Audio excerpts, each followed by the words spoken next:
Good evening. You're watching the main news on HKIBC. I'm Cheryl Yuen. Here's a look at our top stories tonight. Rugby fans have a whale of a time, although Hong Kong lost all 3 matches at the Sevens. Toddlers can get the baby version of the BioNTech vaccine from Wednesday. And the world's richest man slashes Twitter's workforce after buying the social network giant. It was just like pre-COVID days as rugby fans flocked to the Hong Kong Stadium to see the Sevens and to be seen. The atmosphere was electric, according to a musician, as bands too celebrated the event after being unable to perform live for more than 3 years. Joanna Ho reports. Day 2 of the Hong Kong Sevens saw rugby fans flocking to the city's biggest stadium. Being a Saturday, it meant that more people could take part in an event which has been suspended for more than 3 years because of COVID. As the day progressed, the crowds got bigger as fans decked out in creative and colorful costumes filled the stands. The stirring music between games lifted spirits as enthusiasts enjoyed Hong Kong's biggest open-air party in years. Many of the revelers in the South Stand said the atmosphere was better than yesterday. People actually do go to Sevens during a Saturday, Saturday thing, but not really like Fridays because usually they work, right? So, but Saturday's the big one. Have a look around you. Everyone's having a good time. Everyone's partying. It's a great party. It's nice to see everyone in costumes. So it's kind of a no-brainer for me to come see it again. We've got the House of Dragons costume going on. We really got into the series when it came out. There were more entertainment sessions today, featuring special videos and live bands. The stadium was all shook up by a big screen tribute to late Elvis impersonator Melvis Kwok, who used to be a familiar figure at the event. Local bands were back in action after being unable to perform live for 3.5 years. This group had shared their music in a World Cup match before, and it's the first time they played in front of the crowds here. We are the Red Stripes! It's very electric out there. A lot of happy people, a lot of smiley faces, and to see the Hong Kong people so happy. The stadium will open earlier tomorrow as the tournament that placed Hong Kong on the World Rugby map heads towards its climax. The trophies will be presented immediately after the final match. Joanna Ho, HKIBC. We'll have rugby action in our sports section, but first, infectious disease expert David Ho says Hong Kong could consider relaxing its social distancing measures further if there's no major outbreak after the Hong Kong Sevens. Well, for the Rugby 7, I think they have the vaccine pass, right? So people actually have received vaccination, and they have also performed the daily rapid test to prove that they are negative. So under this sort of control condition, I think they are allowed to eat in certain designated place. I think if the Rugby 7 does not lead to any rebound, I think then there should be more social events going in the same direction. Ho noted that the 0+3 arrangement is not appealing to tourists. Simon Wong from the catering business echoed his view. He thinks that Hong Kong is losing billions of dollars because of the number of locals traveling abroad is far greater than the number of incoming tourists. The embargo system, I think it should be removed. It did cause a lot of inconvenience for tourists. When they come to Hong Kong, first of all, they have to apply for the green code. When they, the land to Hong Kong, the code would be become yellow. But for the first 3 days, they are not allowed to go to restaurants or some, areas that are being indicated by the government.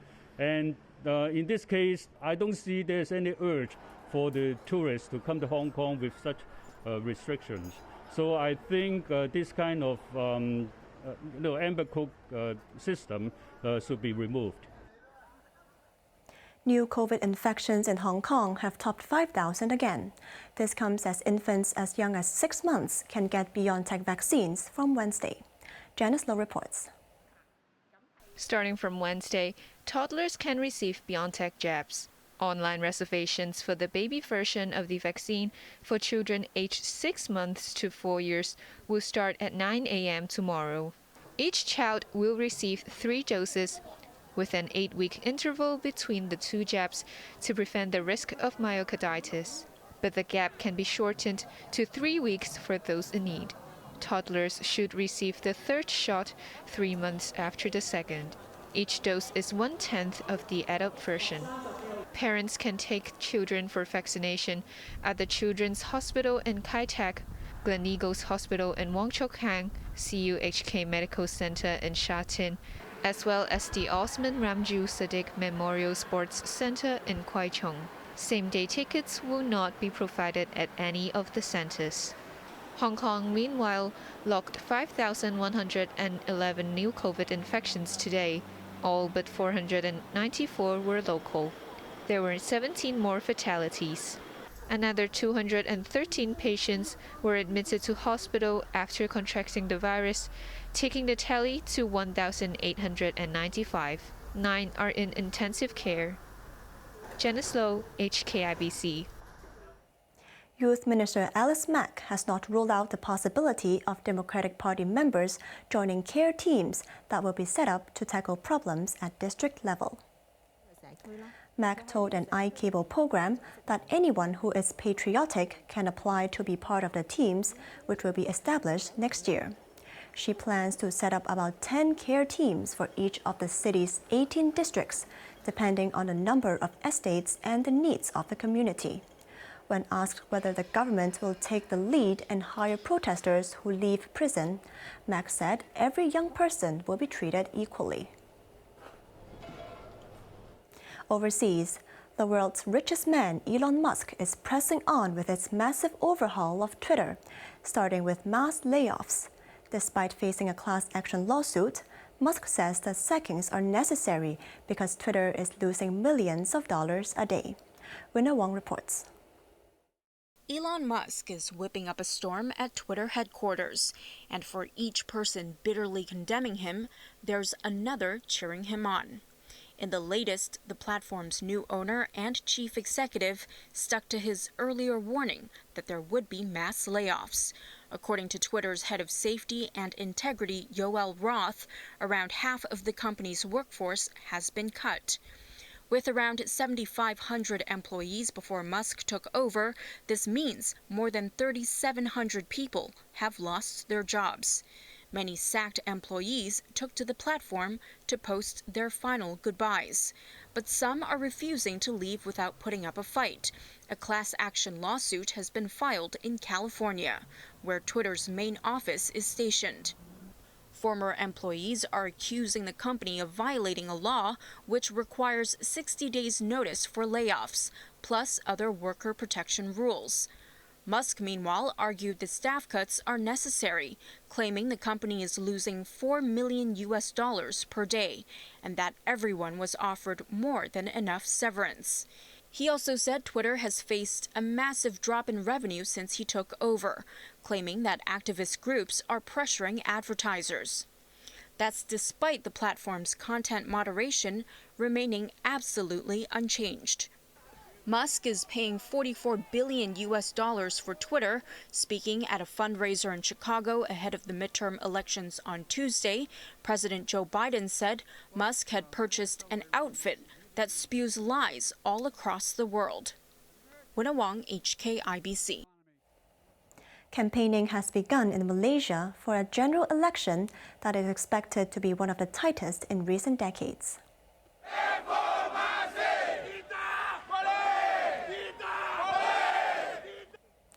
Supporters shouting reforms and yes we can accompanied opposition leader Anwar Ibrahim as he declared his candidacy.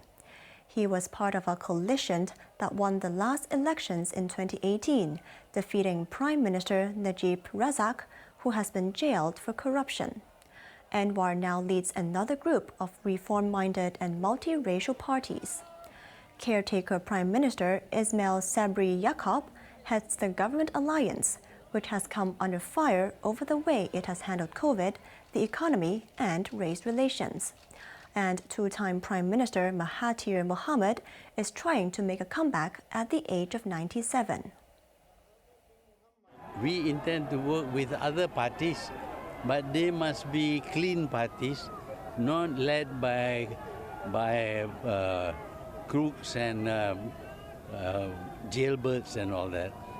We need to have a common stand over what we should do for this country. Pakistan's ousted Prime Minister Imran Khan has called for an independent inquiry into an apparent attempt to assassinate him. He accused 3 people, including his successor, of being behind a gun attack, which wounded him in both legs last Thursday. How am I supposed to get justice? I know these people did it because I have information from within. My source was from within the institution which told me. I knew that in the next couple of days they were going to do it, and the 3 people involved. Now, if they are involved, I should have access to an independent inquiry. But these 3 people in charge, there's no question of inquiry. Khan accused Prime Minister Shehbaz Sharif, the Interior Minister, and an Army intelligence official, but they denied the claim, which the Army said was baseless and irresponsible. Khan's supporters have taken to the streets in various parts of Pakistan to denounce the attack, which occurred when he was leading a protest march to demand new elections. Police fired tear gas to disperse the demonstrators and arrested many of them. On to the weather now. It will be cloudy with a few rain patches tomorrow. Temperatures will range between 19 and 21 degrees, mainly cloudy on Monday before the sun returns on Tuesday. Now let's take a look at the weather around the world.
That's our main news for Saturday night. Join us for more news at 11.